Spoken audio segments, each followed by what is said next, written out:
Welcome back to another episode of Money Honeys, where we, Freddie, Chantel, and Devin are triggered because today we are talking about the millennial urge to never pay off our student loans. Fuck daddy government. Uncle Scam. Uncle Scam. Always at it. fuck him. Fisticuffs. That's right. Today is our first of probably many episodes of our student loan series, Student Pwned. Ooh. And we're kicking it off with a banger because today on the show we have the incomparable Ben O'Keefe. Now, Ben O'Keefe is a Forbes 30 Under 30 producer, writer, and impact executive, and the senior creative lead and advisor to the Elizabeth Warren campaign in 2020. Come on, resume. I know. I'm not done yet. Ben is now the head of diversity and impact over at the production company that I work with, Creator Plus, where he is the executive producer of the Flip the Script short film fund that finances breakthrough shorts for incredible BIPOC filmmakers. And I don't like to bet because, as we all know on this podcast, I do not like to lose my money. But I would bet that Ben is going to get himself an Emmy within the next 5 years or so. Ooh. And you can bet on that. Ben, hello. Hey, Ben. Hello. Hi, Ben. From your mouth to goddess's ears, I hope so. Thanks for having me, y'all. Oh my God. And you missed, if anyone's just listening only audio, I'm also incredibly handsome. So that's good to know as well. So flip over to our YouTube channel and see the fit that Ben has going on, y'all. It's summer. It's tropical. It's giving vacation vibes, even though I know for a fact Ben and I are not in vacation vibes right now. No. I wish. So gals, instead of asking about our weeks, I thought I would go ahead and ignite the flames. You know I love to do that. Yes. Oh, you do. A fire stoker. Provocateur. With Ben, and start off with a little spicy prompt. How much do you think your college experience was worth? I need a dollar amount, and I need you to tell me where you went. So Ben, we'll start with you. How much do you think your college experience was worth? Well, I don't want to make you all feel dumb for going to college, but I in fact spent $0 to go to college. I got into some of the best schools in the country and I couldn't afford it. I grew up in poverty. I started working, but I will say now I'm 27 years old. I make mid six figures and I still believe that Joe Biden should wipe out all federal student loan debt. So how about that? Yeah. But if you had to put a dollar amount on your experience, like if someone was like, I'll pay you for your college experience, how much would you be? How much would you charge? Well, you know, I spent a lot of time on college, writing college essays for friends, etc. And I think it was like a $4,000 experience. $4,000. And where did you go? $4,000. I mean, I went to, I basically went to NYU when I dated a kid there. I went to Appalachian State when I was working there. You know, I went all over. I just lived on college campuses that I couldn't afford to go to. God bless. God bless. School of life, baby. It was a fun experience. Yeah. Chantel? Ooh, so I went to Chapman University and I studied like TV and film there. Thing is, for me, it definitely like gave me a leg up, even like coming into BuzzFeed, because I knew kind of like a lot of the technical aspects of stuff. The other thing, I'm not an extrovert by nature. And so networking, mixing, social, like all that stuff, I hate doing. I hate going to mixers. I hate meeting people like point blank. So Chapman also gave me a network of people that I know I wouldn't have met like just out in the real world, because Ben seems like he's very good at meeting people, seems like he knows how to talk, all of that stuff, which is so, so valuable. I am not that naturally. I'm great one-on-one. If someone's like, do you want to come to this mixer? I'm like, absolutely not. I absolutely don't want to go. No, thank you. How many networking events have we been together where you're just like, can we go now? Can we go Yes. get food? I need a zesty snack. Let's leave. I'm like, Dev, can we do like the photo booth with no one besides us? Like, what's going on? You know, it's just like, it's not my vibe. And so for me, like college did give me that of having something kind of like behind me, so that in my like few words I can be like, yeah, I went to Chapman, and people are like, oh, okay, I can like vet you even without you being so like outwardly, and then they can just put me in the job and see that I can do the work. And how much do you think that's worth? Oh God, I don't know. Probably maybe like 20, 30K. Okay, Fred. Is this per year or is this like Overall your like college experience, baby. Okay. So I went to Howard University, historically Black college and university. This one, okay, so when you asked this question, I definitely was like, how am I going to answer this? Because I feel like the cliche answer would be priceless because I really, really, really am so happy with the experience that I had at Howard and all of the networking and connections that I walked out with. Even like mentorship and really close friends that I'm tight with to this day. I mean, I would say priceless, but I'm not going to go the Hallmark route. Yeah. This is a financial podcast, baby. I would say, so Howard tuition in general is quite expensive. It is a private college. It's private, right? Yes. Yeah. So it's about, I think at the time I went, I mean, obviously prices have risen in the last 10 years, but when I went, it was about $20K a year. Ooh, I don't think it was, I mean, I loved it. I don't think it was all of that. Yeah. So I would say, I would knock it down to like 40K total. So maybe 10K a year. That's fair. Yeah. That's fair. Okay. Well, I went to University of Michigan. Same thing. Loved it. Loved it. Go blue. I bleed maize and blue. Which we can put a pin in that, but like the forced pep rally experience of like a Big Ten school, I think is a little bit borderlines on brainwashing. But that said, go blue. Go blue. If I win an Oscar, I will pull a Darren Criss and be like, go blue at the end. I will. Good to know. Good to know. In fact, when I saw your braids, I was like, oh, Freddie, go blue. I'm so sorry. That's so obnoxious. So yeah, I think I would agree because on top of the network, we did a Harry Potter musical at school, at college. And so there were a lot of resources that we used. We had like 3D mapping machines at school. We were, the performance art school was right next to the engineering school. So there was a lot of learning, like cross-pollination that I found very useful. And in general, I think that college is a safe space for kids to land. So I would put a high dollar amount on that. I would put maybe 30K. So we're all like kind of around the same situation. Yeah. We are. But I think our opinions might change, and they may do that after the break.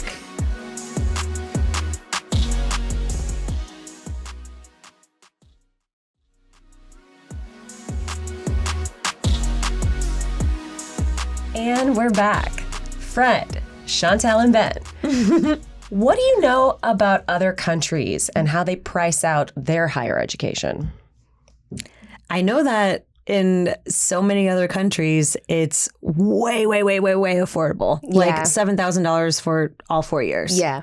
That's all I Do y'all know. want to know something really sad? Yeah, always. 22 countries around the world have free college, and many more have low-cost higher education, more correlated to like how our parents went to school, where if you could get a part-time job, you could pay for your education. $2,000 or $3,000 a semester. So that's what I know. 22 countries, free college. Yeah, that's pretty much all I know is it's way more likely for people in other countries to get higher education. Everything is in general, I mean, I don't want to go on a tangent, but everything, healthcare, college education, all that stuff is just much more affordable and accessible to citizens of many other countries besides here. So I'm excited to jump into whatever I'm about to jump into because I want to know exactly like which countries have it nailed. You want to know how much America girl boss gatekeeps. Yes, exactly. Education. Exactly. Okay, well today, ladies, I've decided that we're going to study abroad and sample some of the college experiences from around the world. Rich. We're gonna play a little game called Study the Fraud. Ooh, we love it. Dun dun dun. This country boasts 2 universities that are in the top 30 around the world. They are the largest producer of scientific research, and they also charge around $4,700 a year on average for tuition. Is this country A, India, B, China, C, Turkey, or D, Tay Diggs? Oh, tough. I thought I knew it, then D came up. Oh. Some context, the last time we wrote an episode, Tay Diggs was in the game section, so I just decided to keep him in. She forgot to delete his name as one of the answer choices, but it's great that he's still there. We created an inside joke. Yeah.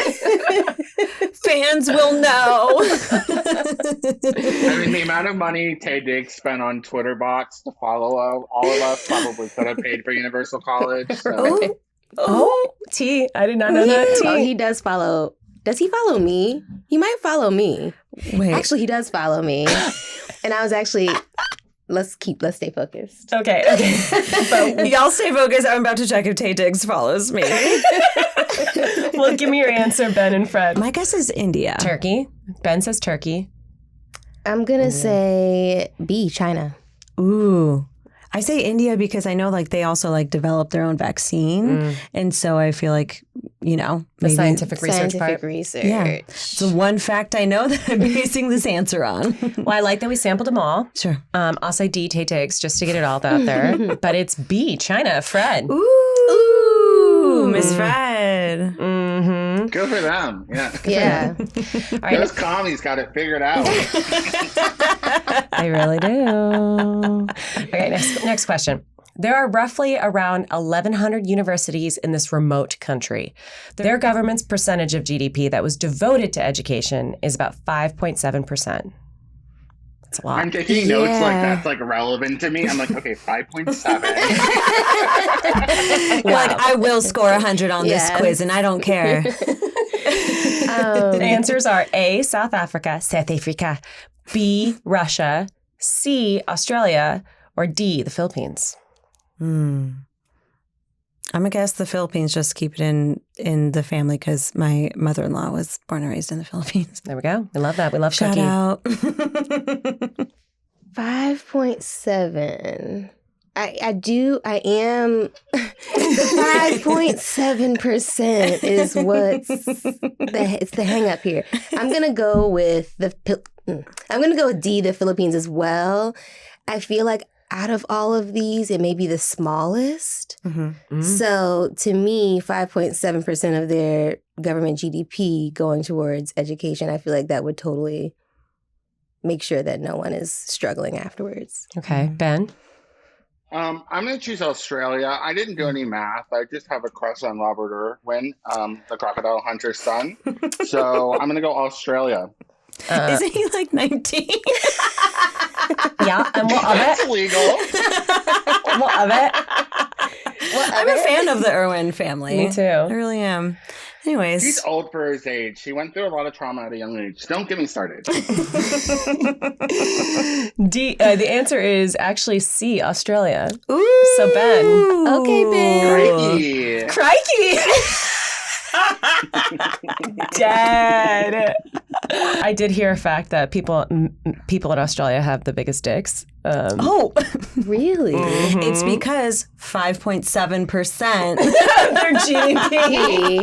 Yes. Yeah, it's at least 5.7 inches. All right, that's good. Love it. All right. Last question, or second to last question. This country charges their national and international students the same amount for higher education. Tuition rates at public institutions for undergraduate students are among the lowest, with the average of $240 per year. Is it A, France, B, Ghana, C, Poland, or D, Argentina? Okay, well, stop. I know. What, say it. I know it. It's Argentina. It's Argentina? Obviously. Obviously? What makes you say obviously? Nothing. Nothing makes me say it. We love honesty. All right. Well, I mean, the gals know because I accidentally forgot to take the answer out of the question. Say it. A, France. Mais oui. I think I would have guessed Ghana, though. I would have either guessed B or C, Ghana or Poland. It's crazy that France has tuition $240 a year. Wow. That is less than the Chase Sapphire Reserve annual fee. That's like most of Europe, right? Like that's most of Europe makes education affordable and accessible, and also has just different structures leading up. So they have trade programs and they have options for high schoolers. You don't have to go to college, but if you don't, you should also get resources from your country to do something. So we like you, France. Well, I don't know. France has some problematic parts, but we like you, France. We like what you're doing with education, France. Yeah. We do. We do. I wish that trade school was a bigger element of American education, because I think that trade school can be so just incredible, because college isn't for everyone. And you might, like, if you know, like, hey, I really want to be an electrician and I don't need to get into hundreds of thousands of dollars in debt to go to a university when I know I want to be an electrician. Yeah. And then going to trade school, and the real shit is, like, the electricians are making more money than the liberal arts degree yes, kids. yes. You know? Like, that's what sucks. Yes. And after I went to Vassar or whatever, and this electrician's like, I make $200,000 a year, and I went to community college trade school. Who's smarter? Who's really more educated? Yeah. Truly. And at least after being in Hollywood for like the past, 10 years-ish, I feel like half of Hollywood is a trade. You know what I mean? Yeah. You don't need to go to college No. even for like producers, you know? Like, can you tell a story?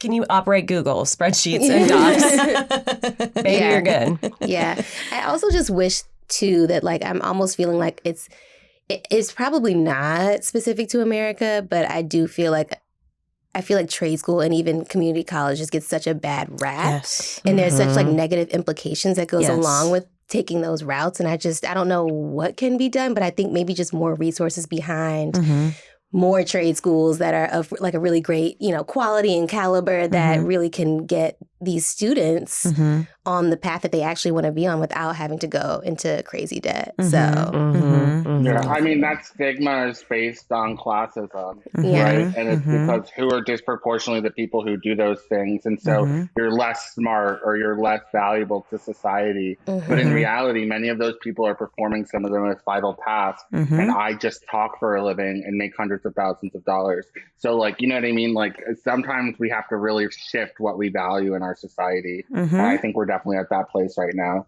Yeah. Who of us knows how electricity works? You know what I mean? Yeah. When it's like... I just got nervous. Yeah, but it's like someone who went to trade school or even just like learned on the job, if it's like a family electrician company, knows that stuff. You know, and it's like that without electricity, our world like doesn't work. Yeah. Just literally doesn't work. When I think of trade school, I think of Donald Glover's episode in Community when he is like, have you seen Community, right, everyone? No? I've seen like an episode. Yeah. When he discovers he's like the best plumber, like he has a secret talent for being a plumber and pipes, and like trade school seems like Hogwarts, you know? They like select him, you know what I mean? Yeah. Like my family has a plumbing business. It's how my grandpa like came like from Mexico and then wound up starting a plumbing business. And the family, it's still in the family to this day. I did not know that. Well, my ex-boyfriend is a plumber. No way. And yeah, and he also is married to a woman, but that's beyond the point. And so plumbers are cool. Good for him. Wait, did he fix your pipes? Is that how you met him? I knew that was happening. Did he fix my pipes? There were pipes involved in our relationship, unfortunately. Love it. Well, I'm going to skip the last question for Chantel and Robin. Let's just go ahead and go to Chantel right here on the... Okay. So all of this convo brings us to a question for you, Ben. Why do you think we place such a high monetary value of education on the individual in this country, in this moment of time? Okay, I'll do a quick rant. So look, the system isn't broken. It's working exactly as it's intended. This is not an accident. I often say ignorance by its very definition is a lack of knowledge. So the only way that we actually break down ignorance in ourselves and in others is with education. But let me say this as clearly as possible. This is class warfare. They want people to stay ignorant. They want to make it as hard as possible for you to thrive, and they want to make as much money in the process as they can.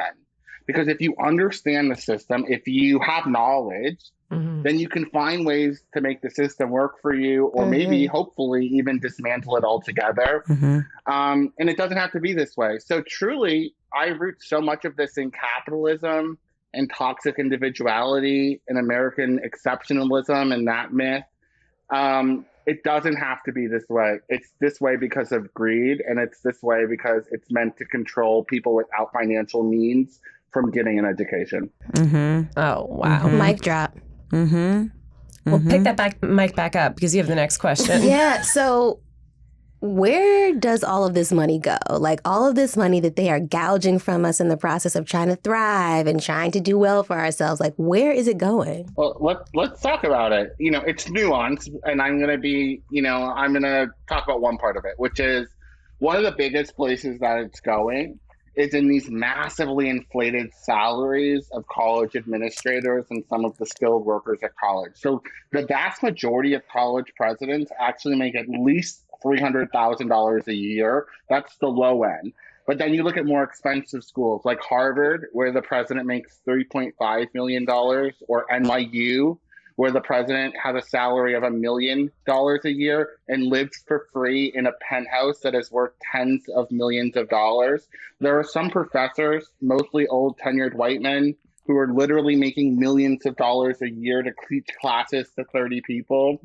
And so the money is being put into the pockets of the most powerful, and it's being paid for by the most marginalized. And it's the reason why we have more than $1.75 trillion in federal student loan debt in this country, so that a select few can get rich and then a fewer select group of folks can be successful in society. It's a scam. So was it a gradual scam where they just started inching up the salaries of these professors, or was this just something that happened in the 90s? Because I feel like in the 90s is when it really started to inflate. So it really started in the 80s, primarily when we started to see tuitions go from a few $1,000s a year and up and up. They call it tuition inflation, but the inflation is actually not correlated to like the inflation in our country. It is still disproportionately higher now than it was back then. And it really started changing, I believe, because of a system that was more and more becoming one in which the wealthy thrive. We have about 800 billionaires in this country who are worth about $4.7 trillion, which is more than the bottom 99% of the country. That wasn't always the case, right? So we've actually seen a huge change and a huge shift in our society at large. It's not just education, it's everything. Eat the rich. Eat them. So, for real. Billionaires. The rich. So, honey. Honeys. Eat the rich. Eat them and make it cute. So to be fair, Ben, I got a little nihilistic when I first wrote this episode in general. The gals will tell you, went through a couple drafts because the first draft I wrote, I was like, what's the point? College experience isn't even worth it. Like I'm paying out of the ass every month for my University of Michigan, go blue, degree. But like we touched on in the beginning, college is so much more than an education. It's a network. It's a place to expand out of childhood. It's a place where you can make a buffet of bad decisions that will then become funny stories, hopefully. But when we come back, I want to resign ourselves to the fact that we all are living in a reality that student loans is very much a thing. And we need to talk about A, how we can limit our costs, and B, how to pay off the loans so they don't keep you in money jail. And we're going to do it. Ben, say it with us. After the break. Oh my God, I can do it. You can.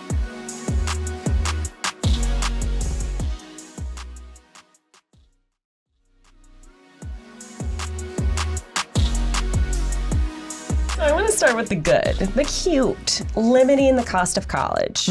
Because we love discounts on the show. Absolutely. So really fast, did y'all get scholarships when you went to college? No. No. Howard didn't give you a scholarship? They did not. Tell me about this. This is right. This is the tea. This is the tea. So I did not get a scholarship going into Howard. I was distraught about it. I was confused. I was taken aback. Right. I was overwhelmed. I'm like, my GPA, all of my extracurriculars, all of this is like on point. I think I had like a 3.8 when I applied. Like I was like very confused as to why I did not get a scholarship. And generally it's because my actual test scores were not where they needed to be for Howard to actually push me over that finish line of getting a scholarship. So, because I'm just not a good test taker. Standardized test taking is a whole other thing. I'm like, now Howard should, especially the HBCUs shouldn't make us take these tests. Right. But anyway, I ended up getting scholarships while I was there though. So when I would get my grades and stuff per semester, they actually would award students based on where you fell within your actual school. So I was in the School of Communications, and I was landing like each semester in like the top 5%. Yes, you were. Out of all of the students in the class. Of course she was. Yes, you were, Miss Fred. I was like, you guys, I'm good at school. I'm not good at taking tests. Yeah. So I ended up getting money, like a good amount of money. Pretty much starting my sophomore year all the way through senior year. That's great. I'm proud of that.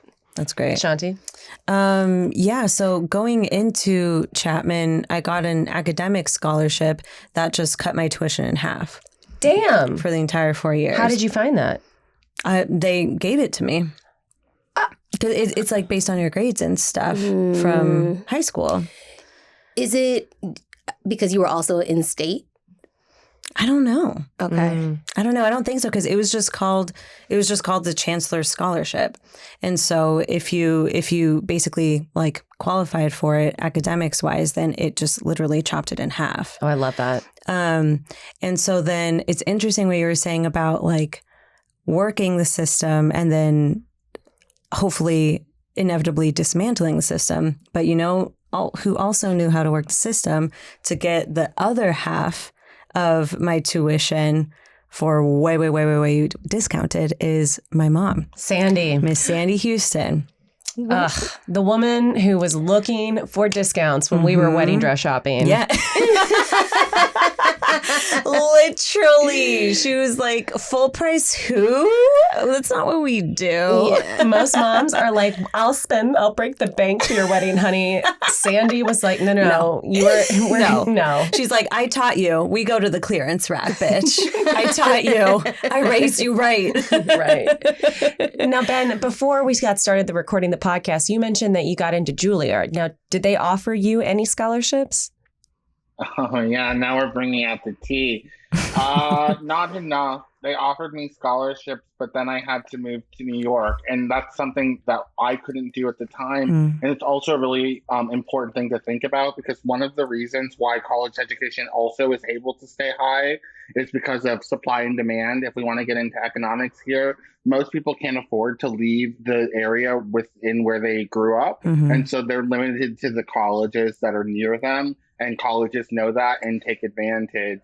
So no, I barely got any scholarship, even though I graduated top of my class a year early. So that was fun. Wow. Oh, and my mom made like $15,000 a year.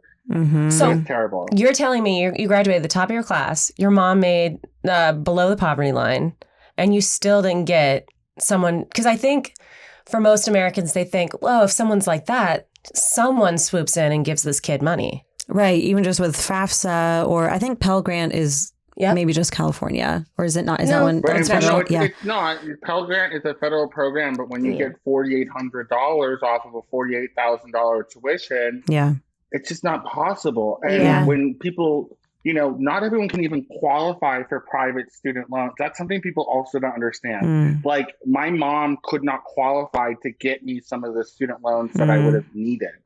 Like that was part of the problem. Yeah. And so when we look at this through an equity lens, that's part, and maybe we can talk about that with scholarships too, because the hunt for scholarships isn't fair. Well, that's actually part of the question, because when I was looking up, research, I also got scholarships when I went to college, but I went, and because I was a Girl Scout, the Girl Scouts actually offered a great, and this was back like years ago, a great like search database that I could plug in my specs, and they would list out all of the scholarships that I could apply for. Mm-hmm. Nowadays, I feel like it's way harder to there's like blood and sweat equity into finding the scholarship. You're spending your time, right? Yeah, it's basically what my mom did. People? Go ahead. It's like, who are the people who are having to spend their time? People without the financial means, people from marginalized backgrounds. And so, and people say, well, just do the work. But that's not equity. It's not fair that an 18-year-old, 17-year-old kid is having to work harder to get half as far and then be in a lifetime of debt. Yeah, it's also, an accessibility issue as well. I think that in general, white students in particular who are, middle class to upper class, they have their friends' parents saying oh yeah, just apply to this grant. I'll put in a good word and it'll be fine. We don't generally have that kind of stuff. We don't have that. That is my mom was looking at tax code. Yeah, yeah. It's not even knowing where to start. Yeah. Yeah. It's crazy. Those connections. So I didn't even think about that of I'll just tell so-and-so head of the foundation to just, I literally did not think about that. Yeah. But if you are going to apply for scholarships, because we love to give tips on this show, some tips on finding a scholarship is starting local, since there's less competition. So look for a local scholarship.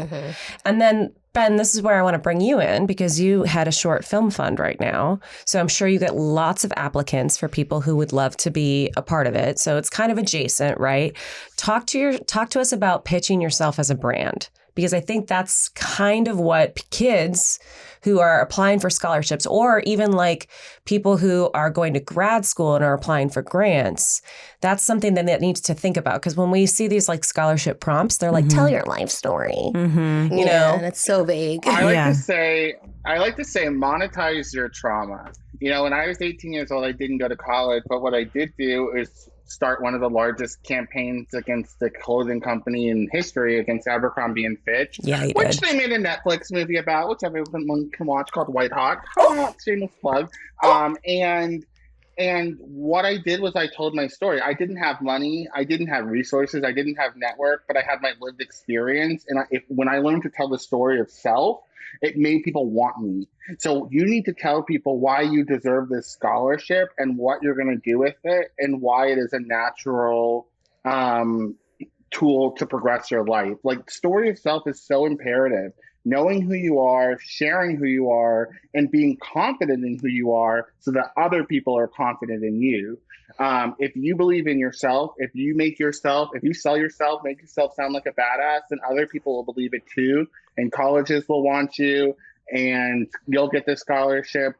But you have to be audacious. Success is a balance of humility and audacity. The humility to know, the audacity to be bold and to believe that you're capable and you deserve things, and then the humility to know you can't get there alone. So be audacious and fight for yourself, because no one's going to fight for you. Wow. That's such a great way to put it. I haven't thought about it in the humility plus audacity formula. And even applying for grants and stuff like that, it's here's everything that's been working against me, which is why I need your money. And here's why you need to give it to me. Because also just here's what I'm going to do with your money. I'm going to make you look good by taking your money. Yeah.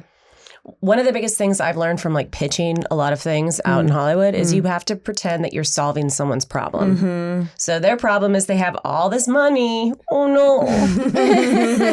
Oh no. And they need qualified applicants that'll make them look good. Give them a headline. Give them a headline. Devin Lytle awarded the blah, blah, blah grant, Opens Foundation, whatever it is. Yeah. Sweatiest bitch in the world needs your money. So, Ben, where do you see the future of subsidizing college going in this country? Oh, gosh. Well, here's the tea. It's not looking good. There is a massive chance that the Republican Party will take over both chambers of Congress, and that any chance of policy change will not happen. We also have a president whose own Justice Department told him he has the ability to wipe out all student loan federal debt, and he is likely to wipe out about $10,000 per student, and that's a means tested amount of money. So if you make over a certain amount, you don't get the help no matter your circumstances. But here, let's go to the optimistic side.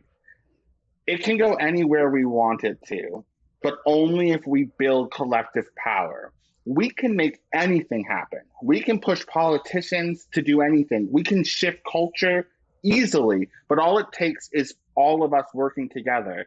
They try to dismantle us. They say, well, you paid for your college. Why should someone else not have to pay for theirs? Because it's not just about you. It's about us. And when we fight together, we can make anything possible. If we want free college in this country, we can make it happen because we can afford it. We spend $750 billion per year on the military, but it would only cost us $800 billion to make college free for every person in this country.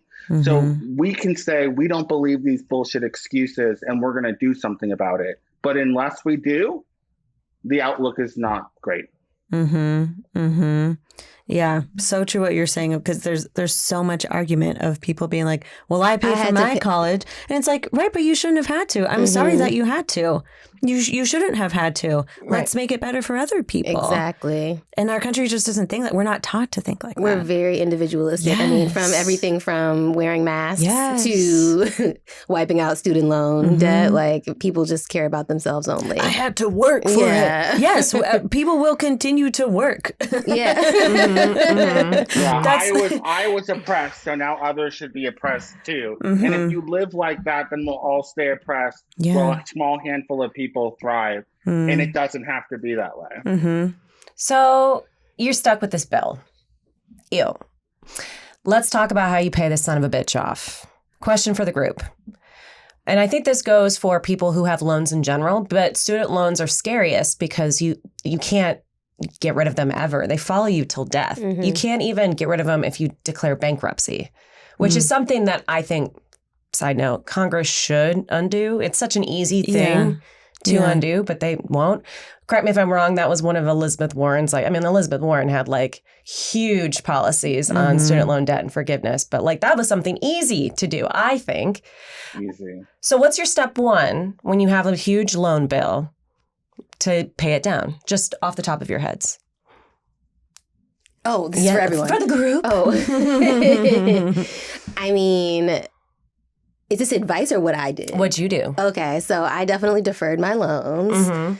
I know that you can defer and defer and defer, but obviously the more you defer, the more trouble that you're in. So I think I actually only ended up deferring for about 6 months. Oh, that's not bad. Yeah, it's not bad because I was nervous. So I deferred for about 6 months, and I still obviously didn't, because we have the private and then we have the federal. Obviously couldn't do that on a page program salary in New York City making $12 an hour or 15, however much it was. So my mom definitely helped me and stepped in around those times as well. Shout out to Terry. Yes, shout out to Terry, because she's just so giving and awesome and kind in that way. So yeah, that was my thing. I think my thing is just try not to defer for too long.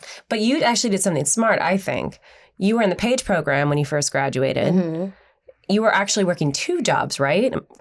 Page program and another side gig? No, I was doing Page program full time, but it was 6 days a week. It was it was brutal. So it was a lot. It was, hourly pay, 6 days a week, only 1 day off, and that type of thing. And then once I finished that, I ended up finding other just gigs and contracted positions. So nothing was really lucrative enough for me to make true dents. But if you're gonna deferring for because you're in an internship or in a program that's gonna get you ahead, because it's that is a little bit of return on your investment. I feel like.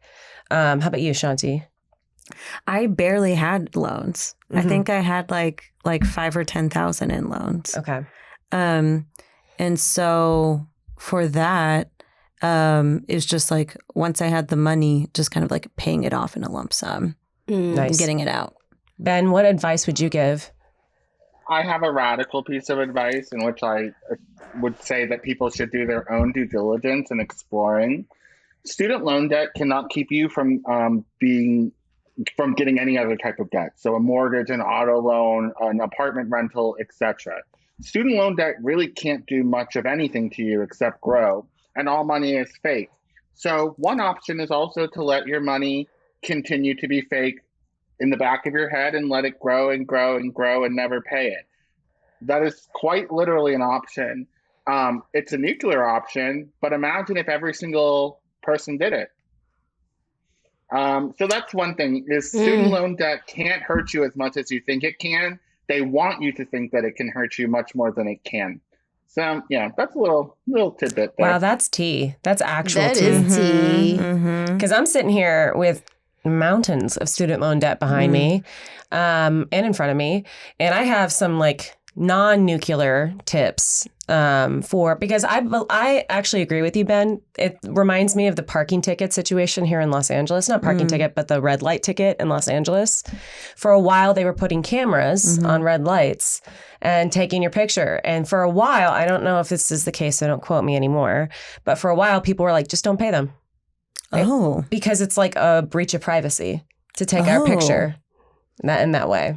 I did not know that. And so for a while, people just didn't pay them, and the government had no way to reinforce that. Now, it's probably changed. They've probably written some laws, so don't come for me in the comments.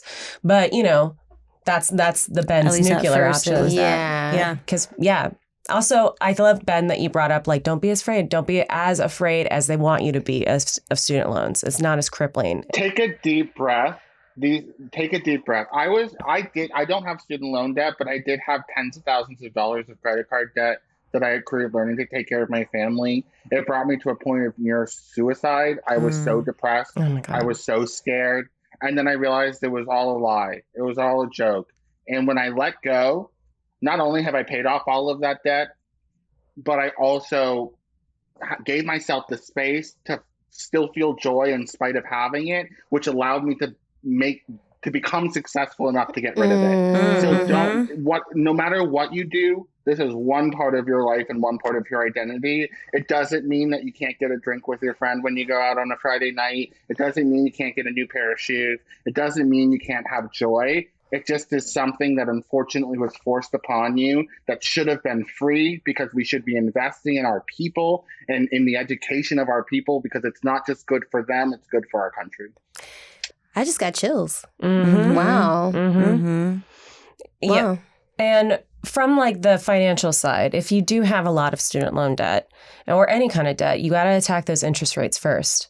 You got to look at where the highest are. Usually the private loans have the highest interest rates. And if you're in a position, refinance those sons of bitches. Refinance those loans. Get a friend, a relative, not a friend, but get a relative to help. You want to unpack what that means though? Like refinancing a loan? Yeah. So because you do it.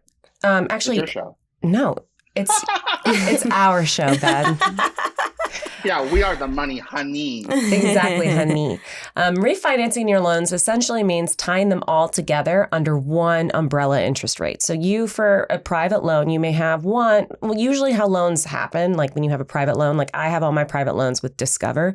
Discover can go fuck themselves. They really can. And when I log on to discover.com, go fuck yourself. They say it shows like loan A, loan B, loan G, loan F, and they're all different private loans. So like loan A is like for $8,000. Loan B is for like whatever. And they all have separate interest rates. So refinancing them means that usually it's another company. So Discover was the company that refinanced my loans. But usually another company comes in and says, I'm going to take that bundle of loans from you and your new interest rate is this. So for an example, my interest rates were like 12%, 8%, 7%. They would take them all and be like, now your interest rate is 9%, which is like a middle ground. An average. Is that refinancing plus consolidation? Kind of, yeah. Ben, do you have anything else you want to add? No, I mean, that's basically it. It's getting a new loan. The new loan provider pays off your old loan, and now you owe it to them at a lower interest rate. that interest is so important because if it accrues at a rate that's higher than you can afford to pay off, you will literally never pay off your debt. That's why there are people who had $100,000 in debt and now have $300,000. That's why it's also a scam. That's why lending money to poor people is a scam for people who don't have institutional or generational wealth. So yeah, that's it. It's like if you as much money as you can save, always save it. And you can do that with your credit cards. You can do that with lots of different things. Right. And another thing to think about is you want to pay off those private loans first, usually, because the government and our relationship and the government's relationship with student loans is always changing. Like in the pandemic, they put a pause on it. In the pandemic, my financial advisor came to me and said, pay the minimum payment on those sons of bitches. Oh, because you weren't getting charged like the interest wasn't. Yeah. Right. And it's always changing. They're all put in what's called forbearance. Right. Forbearance. Thank you. So always just pay off those private loans first because those are private companies. The government isn't going to like send debt collectors as quickly after you as Discover student loans. Fuck you, Discover. Will also sponsor us. What you just described is the argument for big government over big business, because it's true. You know, at the end of the day, these corporations want to make money first and foremost. And at some point, the federal government will take steps to reduce student loan debt, whether it's $10,000, $50,000, or all of it. So definitely pay private first. Ben, what do you know about the PSLF program? Not mine. The Public Service Loan Forgiveness Program. Oh, there we go. You got to unpack those letters. Sorry, baby. God. Sorry. Well, how do you feel about the See You Next Tuesday program? What? Look, in theory, this program is great. What this program says is if you serve for a certain amount of time in public service roles in the government or in nonprofit organizations, we're going to wipe your student loan debt because you have done a service. And usually you've done it at a lower salary than people who work for private companies. The reason why it's messed up is because hundreds of thousands of people are still waiting for their student loan debt to be wiped who are part of the program. So I think it's great. And I think that service should be rewarded by our government. But the system just doesn't fully work for too many people. And you have to make 120 monthly loan payments. 120, that is 10 years. 10 years of being paid a government salary, which both of my parents, my mom worked for the CDC, my dad was a high school principal. Both of my parents had that government salary. It's not great. Yeah. Why is it that it's taking so long for this program to actually come full circle for all of these people who's, paid the programs are underfunded and they don't have the resources to process? It's the same reason that the literal IRS can't process every tax return in this country. Our government is not great. And the sooner people start realizing that they don't have it all figured out and maybe we should start figuring some things out for ourselves, the better. Amen. Amen. So to wrap things up, Ben, because you've given us so much of your time. Thank you, sweet Ben. And probably the most important question of the entire episode. Who would you like to foot the bill of education in this country? I have an answer. I would like the 754 billionaires in this country to pay for college, for universal college. Collectively, they're worth $4.7 trillion, and college for 10 years, which is the period of time that we make policy for in this country, would cost about $800 billion, and that's a first dollar program, meaning that they could still have nearly $4 trillion after paying for college for every American for 10 years. That just sounds like it makes a lot of sense to me. When you say having billionaires pay for it, you mean through taxes? I mean a wealth tax. I mean a tax on people's wealth, because what people need to understand is we make paychecks and we pay taxes on them. That's not how rich people get rich. Rich people get what's called capital gains. Their money makes money. They get money up to 10% annually, sometimes more, 5 to 10%. They get money just for having money in the bank. And so that money that they make is taxed at a lower level than the money that a janitor makes at a high school. And that's wrong. That's messed up. Yeah. How about y'all? Who would you like to see foot the bill? Your ex? I mean,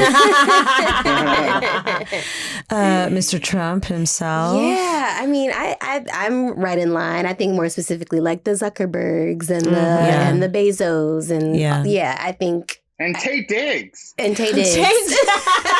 He's paid for his boss. Let's see if he followed me. No. He didn't follow you back. Tay Diggs.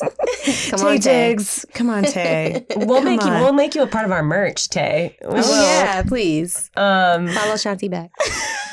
So comparison is the root of all evil, and I'm so sorry that we had to compare student loans here and abroad. But I had to ask y'all, has this conversation that we've had with beautiful Ben adjusted what you think the dollar amount of your college education? That first question I asked you at the top of the episode. Mm-hmm. How much do you think education is actually worth? I mean, I don't know. It feels like a crazy question because I just know that the life experience and stuff that I got from it and just the growth that I needed to do, I don't actually know that it changes my dollar amount that much. So the thing for me is that I agree, but then I'm I feel like all of these other colleges and universities that are $240 a year in these other countries, these students are getting the experience and the networking and the things like that, So it's why do we even have to, why, obviously, going to an HBCU is priceless because it's great being around people who look like me for 4 years when that's not the actual reality of America when you get into the workforce. But it's also, why do I have to pay for that? Mm-hmm. Right. That's annoying. Well, here's the thing, my friends. College is a priceless opportunity to learn, to grow, to find yourself, to build community. It's so priceless that it shouldn't have a price. And it doesn't have to. Mm-hmm. It could be free for you, for me, and for every single person in this country. All it would take is investing in our future instead of investing in ourselves. Mm-hmm. So college is priceless. That's how much it's worth. It's worth everything, and it should cost nothing. Yes. That's the thing where I'm through my American lens, is it worth $40,000? Yes. But should I have to pay $40,000? No. Mm-hmm. Mm-hmm. That's what it is. Yeah. There we go. Ben, where can people find you? People can find me on the internet. My name is Ben O'Keefe. That's OK. E as in Edward. E as in Edward. F as in Frank. E as in Edward. I don't know. And I'm on the Instagram. I'm on the Twitter. I still have a Facebook back when that used to be a thing. I'm not on the TikToks. I'm too old, but maybe I'll get there one day. It's not true, Ben. Benjamin O'Keefe. And everyone should go to BenO'Keefe.com because his website is so good. It's so good. It's so beautiful. I made it myself. #creator. Wait, did you really make it yourself? I sure did. I'm multi-talented and very humble. Well, thank you so much for coming on our podcast. Thank you, Ben. Thank you, Ben. What a delight. And until next week, bye, y'all. Bye. Ciao.